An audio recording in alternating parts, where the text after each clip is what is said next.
Samantalang naghahanda na rin ang Cagayan sa posibleng pagtama ng paparating na bagyong Uwan. Kaugnay niyan, makakausap natin Cagayan PDRRMO Head Roely Rapsing. Magandang tanghali po sa inyo, sir. Magandang tanghali, Ma'am Cheryl, at sa inyong mga taga-subaybay po. Kumusta po ang paghahanda ninyo dito nga sa posibleng epekto ng parating na bagyong Uwan? Yes, Ms. Cheryl, yung ating pong Governor, General Aguipay, nanawagan ng early preparation. And in fact, yesterday, kinandak po natin yung pre-disaster risk assessment natin. At doon ay pinag-usapan po ng lahat ng ahensya ang deployment ng lahat ng personnel po natin, hindi lamang sa provincial government, maging yung mga augmenting agencies natin from the uniformed personnel, Philippine Army, PNP, EFP, the Coast Guard, kung saang municipality sila pwedeng i-deploy po. Ang kanina po ay nakausap namin si Governor Albano at nasabi nga po niya na ang Cagayan ang isa sa dapat talagang maging handa dahil mababa ang inyong probinsya. Katulad ng yung mga bubuhos daw na ulan sa kanila ay sa inyo papunta, pababa. Yes po, Ma'am Cheryl. In fact, 70% of the province is really highly susceptible to flood and rain-induced landslides. At yan po yung mga areas of concern natin. Sa tatlong legislative districts, identified po natin yung pinaka mga low-lying areas po natin.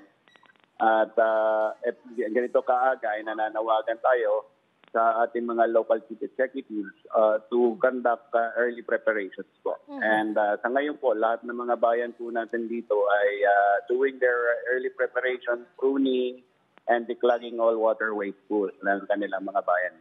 Evacuation centers po, sir. Kakayanin ba kung mas maraming mga kababayan ang kailangan na ipatupad ang forced evacuation? Yes, ma'am. Yesterday, sa assertion po ng ating butihin at mahal na gobernador na i-manage itong Super Typhoon Pungong at assessment ng mga evacuation centers po natin if it can still withheld sa strength na 200 km per hour ang ginawa po ng ating mga local government units. At every barangay using their multi-purpose buildings can serve as evacuation centers din po. Wala naman ho ba kayong nagiging problema sa posibleng pagpapalikas nga po? Masasabi ba natin na susunod naman ng mga kababayan natin once na sabihin na kailangan na, papuwersahan na itong pagpapalikas? Yes, ma'am. Madalas po tayong nagpapalikas. Hindi lang po ngayon. In every barangay, meron po tayong Purok Disaster Brigade.